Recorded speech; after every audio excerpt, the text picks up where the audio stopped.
Today's discourse may be titled as Advantage of Being in Human Body.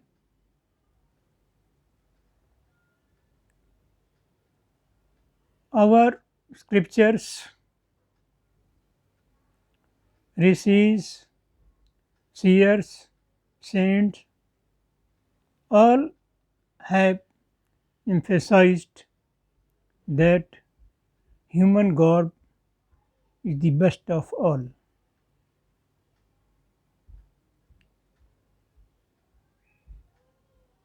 In Persian, they say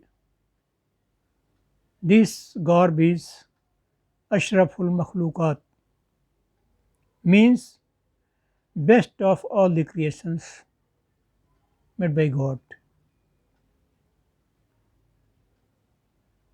Now, how many bodies are there besides this human body? Our scriptures again tell us that there are 84 lakhs types of bodies, and they may be put into four categories. One, those which are born out of weather changes, like insects. Other are those which are from the vegetable kingdom, plants, etc. And third are those which are born with four legs, like animals, horses, cows, etc. And fourth one is human body.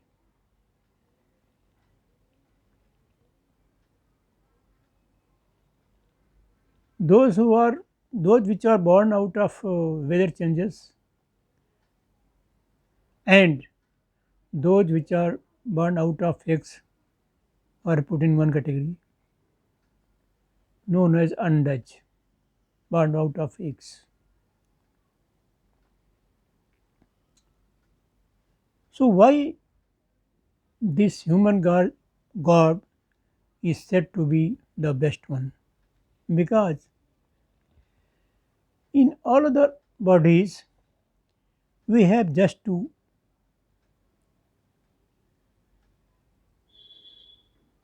respond to our, or say we are just responding, we mean souls. The souls incarcerated in those bodies are generally responding to their inner urges and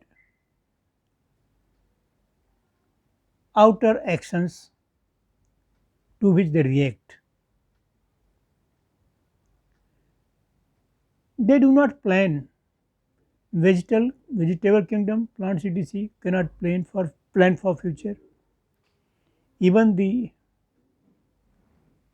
reptiles, they cannot plan for future, and even the flying ones, birds, etc., and even these quadrupeds can also not plan. They have they just react to their inner calls and outer actions, which carry an element of fear or security to them. That is instant only. But this human body can plan for future, can plan for so many things. So the seers say that it is best of all the bodies correctly.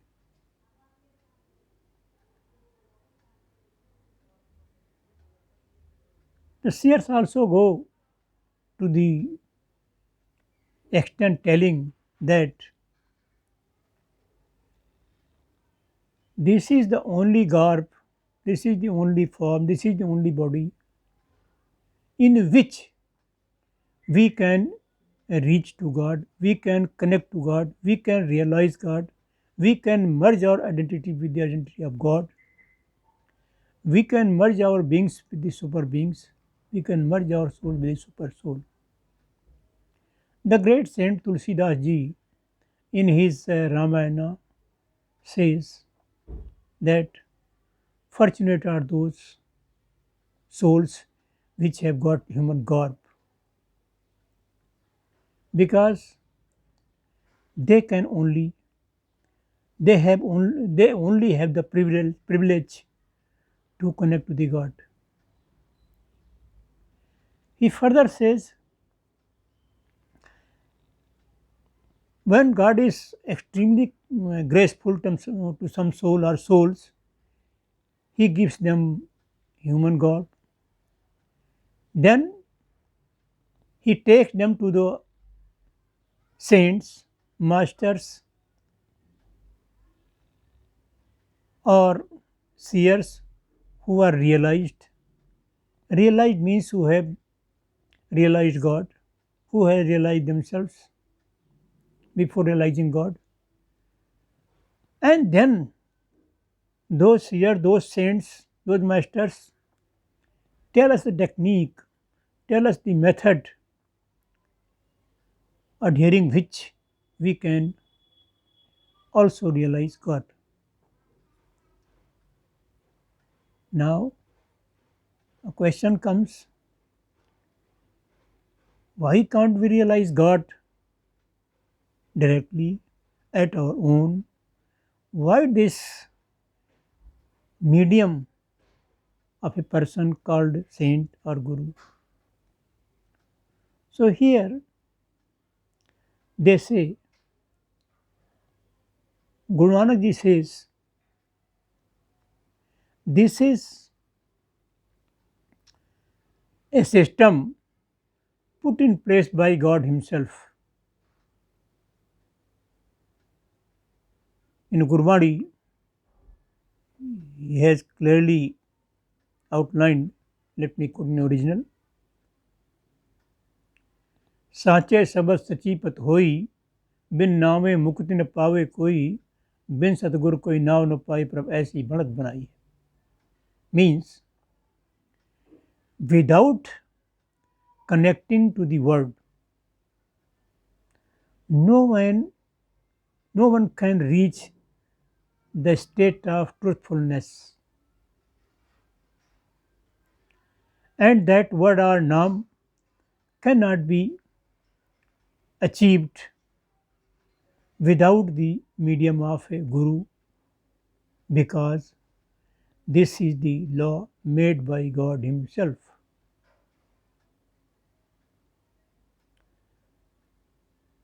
Other saints also say,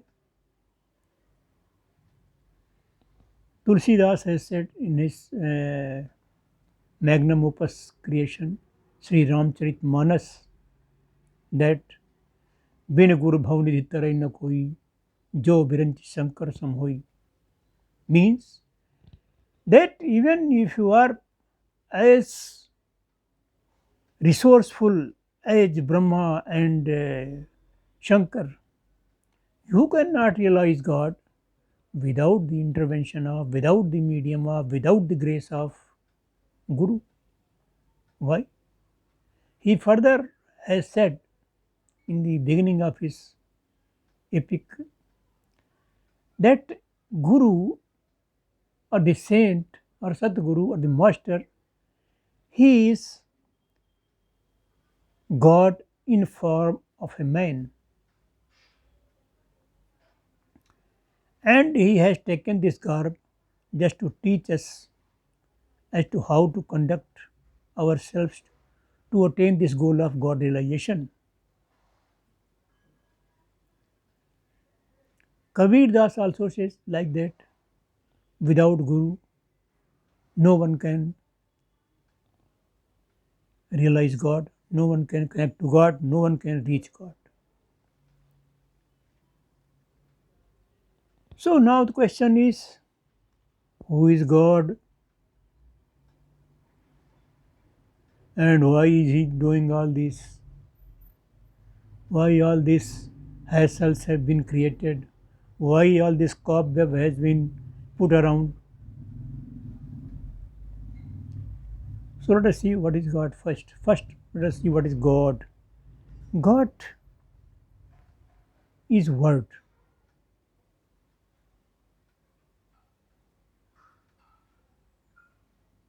In Japji Sahib, Guru Nanak has very clearly said that God is formless, God is timeless, and He is unborn.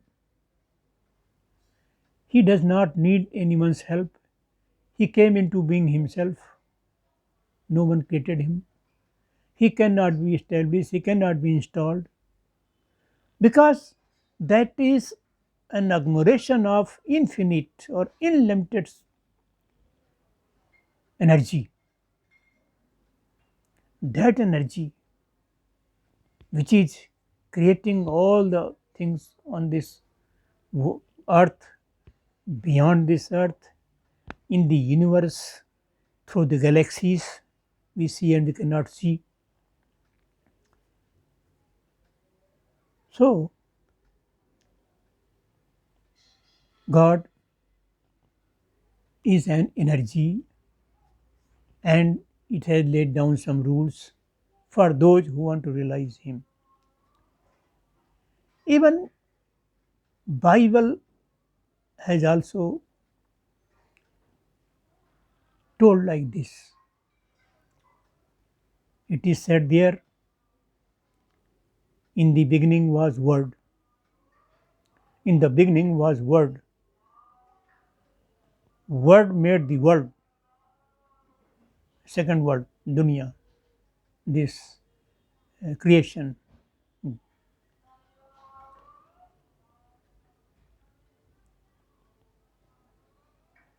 Word made the world. In the beginning was Word. Word made the world. Word was with God. Word was with God. And finally, Word was God. So, Word, we in Indian languages, vernaculars, we can say Shabad. Shabad. So, Shabad or Word is the power, energy, entity of infinite capacity that made this world.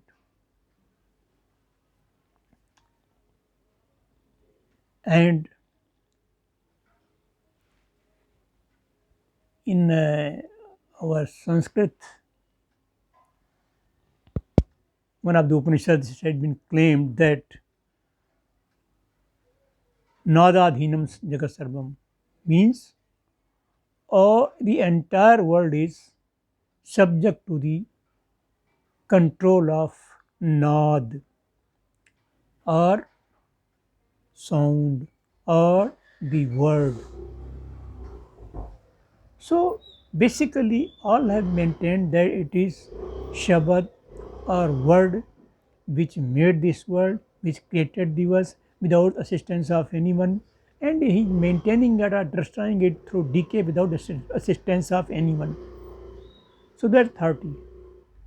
But since soul, a large number of souls are not happy here, they feel restlessness. So for those who want to go back to him and merge into him, he has laid down a procedure, and that is the procedure of get to a perfect master, a saint, a guru, and receive or get a technique or method from him to put in practice so that he can realize God. Now, what is that procedure? Tulsidas ji says in Sri Ramcharitmanas that he is saying from the God, when God wishes anyone from all the beings, out of all the beings, creatures, to take back to his abode or to his to let them merge into his uh, existence, into his being, he puts, first of all, he puts that creature in the human garb, and then leads that human garb, that human being, that person to a perfect master, to a guru, to a master, to a saint, who in turn gives him, imparts him the method to practice by which he can, by completing which successfully he or she can realize God. He gives an allegory of this doing, this system. Tulsidas says that the the vicious cycle of this birth and death, birth and rebirth, is like an ocean, vicious ocean, which we have to cross. But to cross this vicious ocean of birth and rebirth, birth and death, we need a ship. So this human body is like a ship, but this ship needs a navigator, mullah, driver, anyone you can say, operator. So a navigator who can take our body on that path of practice which enables us to meet God is called Guru. And once we are put on the path, the responsibility falls on our shoulder to adhere to that practice and complete and go back and merge God. Tulsidas ji says that after getting human garb, if you still are indulging in mundane things, mundane pleasures, you are taking poison instead of nectar. And Guru Nanak ji said that this human body you have got to meet God, to merge your identity in God. Because this is your turn to meet Guru. Getting the human turn after crossing to 84 lakhs of species, you have been given this human garb. So this is your turn to meet God. Let me quote original again. भई परापत मानुख दे हुरिया गोबिंद मिलन की ई तेरी बेरिया. Means now you have got this human garb and this is your turn to meet God. So don't delay, go on that path. He further goes to say, but be cautioned, no anything else can take you to God.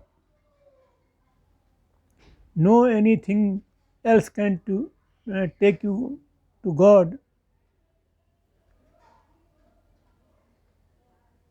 except the association of saints and the practice of Nam.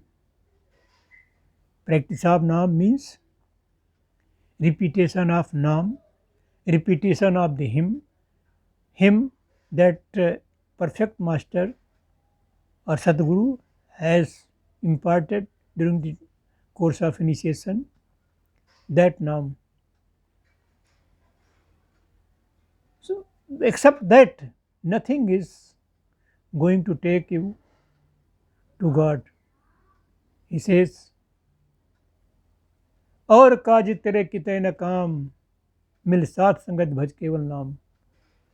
Go to saints, have their company, associate yourself with them, and do this Simran and Bhajan, do this repetition of hymn and listening to celestial sound. Celestial sound listening is prelude to connecting to the Word, the God. Because God has manifested Himself further in the astral form in the shape of this sound which is called dhun or sound current. So directly, even if we take time to connect to God, before that you have to pass through the passage, undergo the passage, process of connecting yourself with the sound current or dhun. Sound current is sound which is in your body, and the master tells us the way how to connect to that sound after the practice of him, and then gradually, after crossing so many planes, so many spiritual regions, spiritual realms, it will take time, one can reach God. Guru Nanak Ji, in one of his, Guru Nanak Ji, I means the Guru Granth Sahib, and the book Adi Granth, or the collection of hymns of all the Gurus, all the 10 Gurus, 9 Gurus. They say, बिन गुरदाते कोई न पाए लख कोटि जो कर्म कमाए. And unless given by, unless authorized by a master, a guru, a Satguru, a perfect master, you cannot have access to that word, to that hymn. Then the question is, why? Why can't we have it otherwise?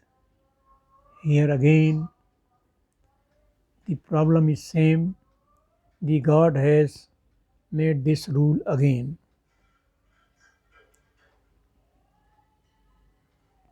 Now, question is, what is the relation between perfect master or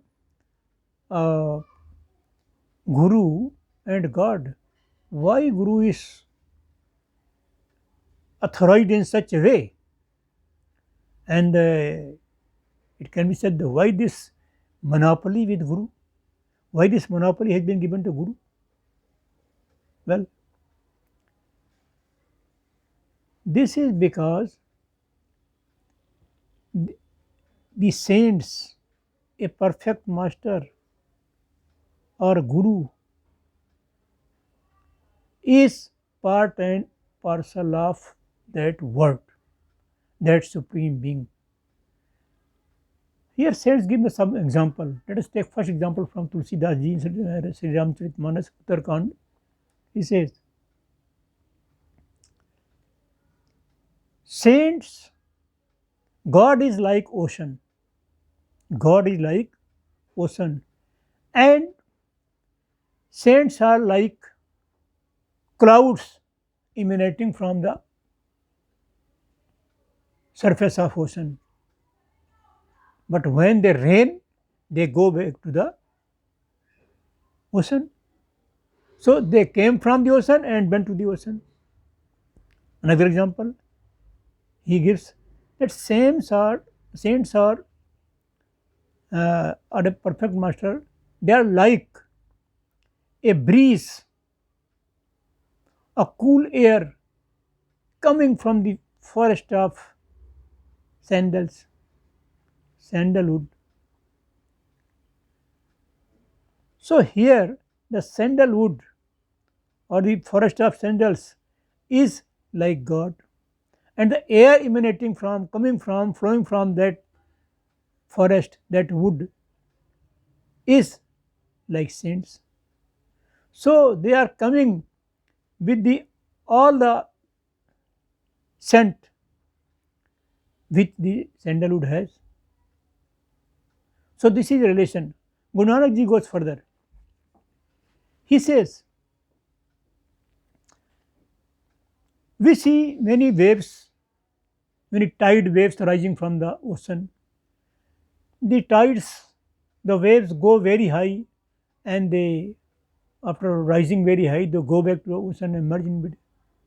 So saints are like these tides, tide waves.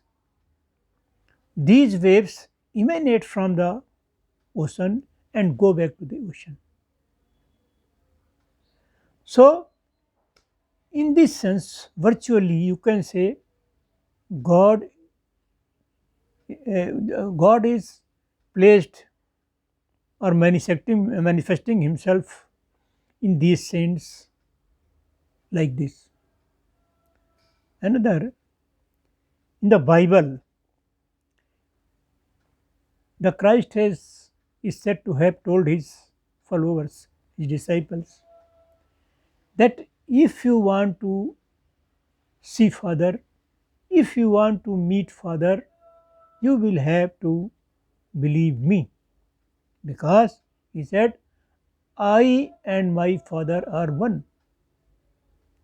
I am immersed in my Father, and if you are immersed in my Father, brother, you are, since you are disciple, you are immersed in me. So indirectly, you are also immersed in God through me. So this is the relation of a guru, a saint, with the God. In our ancient Sanskrit literature, the seers and Munis, Rishis, they have also put their viewpoint about Guru. They say that Guru incorporates the personality of Guru, the being of Guru, the institution of Guru, a perfect master. It incorporates Brahma, the deity of creation, Vishnu, the deity of maintenance, and Maheshwar, the deity of destruction. And he says further that even God Himself is Guru. Guru Brahma, Guru Vishnu, Guru Devo Maheshwara, Guru Sakshat Parabrahma, Tasmai Sri Guru Namah. So, from all points of spiritual thinking, from all sides of spiritual writings, spiritual books, we find that on this point they are one. That God and His devotees, saints, gurus, perfect master, they are one and the same. And God Himself is, in this sense, in this context, God Himself is, or Guru Himself is God.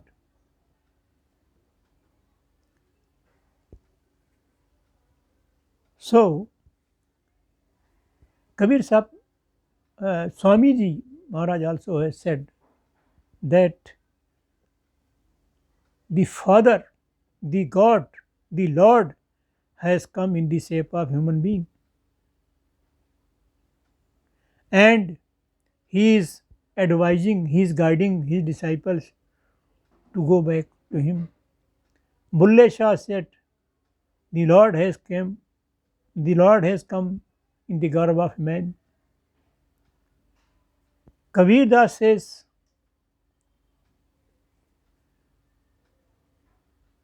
"The Guru is God Himself." So, the Guru and God are one. So, whatever a perfect master, a Guru,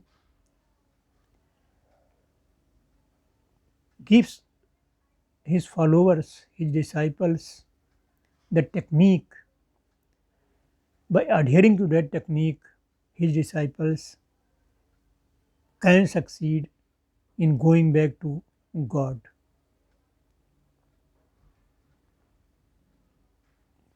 So, it is for us also to follow the instructions of a perfect master, a Satguru, to realize God, and before that to realize oneself, to realize ourselves.